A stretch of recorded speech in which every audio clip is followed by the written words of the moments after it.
Today, we're diving into how India is planning to turn its incredible forests into a major force in the fight against climate change. And look, this isn't just about planting more trees. It's a really smart plan to make forests a central part of both the environmental and the economic solution.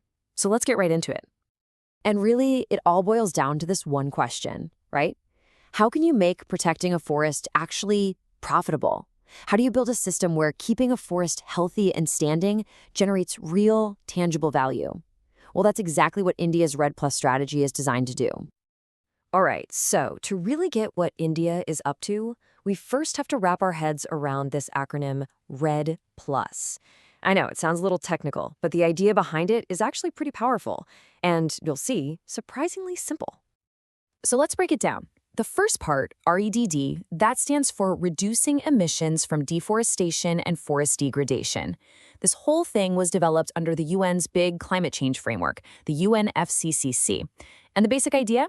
It's to create a real financial reason for developing countries to protect their forests. But hang on, that's not the whole story.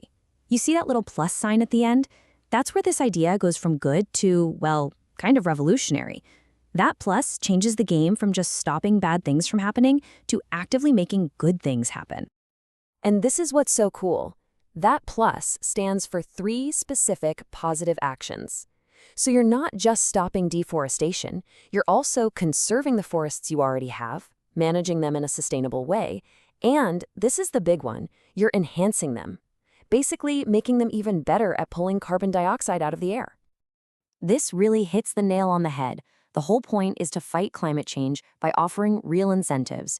It's a system that rewards countries when they can show, with data, that they're successfully protecting and improving their forests. The key takeaway here is that conservation stops being just a cost and starts becoming an actual economic activity. Okay, so that's the global idea, but what does this actually mean for India? Well, India has taken this REDD+ concept and run with it, setting some truly massive goals. Let's just take a second to appreciate the scale of what they're trying to do. So to get where we're going, you've got to know where we're starting. Right now, India's forests are already doing a ton of work. They act as what's called a carbon sink, which just means they absorb more carbon than they release. As it stands, they soak up about 12% of the country's total greenhouse gas emissions. That's a huge help that's already happening naturally. But here's the kicker. Here is the big, audacious goal. By 2030, India wants to create an additional carbon sink that can absorb another 2.5 to 3 billion tons of CO2 equivalent. I mean, just think about that number for a second. It's a massive commitment to seriously ramp up the carbon capturing power of their forests. And listen, this isn't just some internal goal they've set for themselves. This promise is a central piece of India's official pledge under the Paris Agreement, what's called its Nationally Determined Contribution, or NDC. This puts India's forests right on the world stage as a key part of its climate action plan. What's really smart about this is that it's not some standalone project created out of thin air. It's been carefully woven into India's existing environmental plans, like the National Action Plan on Climate Change and the Green India Mission. It's all designed to work together. Okay, so we've got the what and the why. Now for the really interesting part, the how. How on earth does India plan to make this happen? Let's dig into the blueprint. The engine that makes this whole thing run is one powerful idea: results-based payments.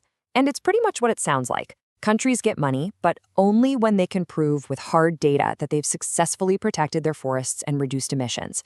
It's a very simple but very powerful principle. No results, no payment. Honestly, the easiest way to think about it is like a global rewards program for being a good guardian of nature. The better a country does at taking care of its forests, the more support it can get to keep doing that work. It creates this amazing positive feedback loop.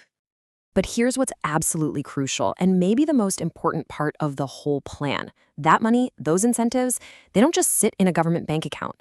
A huge part of the strategy is making sure that money flows down to the local communities, the people who are actually on the ground living in and managing these forests. This is so important because it connects conservation directly to their jobs and their lives. Of course, a plan this massive needs some serious structure to hold it all together. So India is setting up 3 key pillars. First, a national agency to coordinate everything. Second, a technical group of experts to make sure the monitoring is accurate. And third, a national carbon accounting program so that every single ton of carbon is tracked reliably. It's all about transparency and accountability. Now, you might think this is all about carbon, right? That's the main goal. Well, this is where the story gets even better. The beauty of a strategy like REDD+ is that the benefits just ripple outwards. It's about so much more than just carbon. I mean, the knock-on effects are just huge. When you manage forests well, you improve the livelihoods of people who depend on them. You protect incredible biodiversity, all the plants and animals that call the forest home, and you secure things we all need, like clean water and healthy soil, which are the bedrock of food security. It's a win-win-win. This little chart really sums it all up, you know? It shows you exactly why India went for the plus version. The original REDD was all about stopping the negative stuff, stopping deforestation. But REDD+ has this much bigger, more optimistic vision.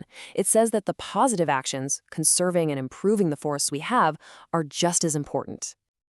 And this right here is the core philosophy driving India's whole strategy. It's this belief that stopping a tree from getting cut down is just as valuable as managing a forest so that it thrives. Both sides of the coin, prevention and proactive care, are treated as equals.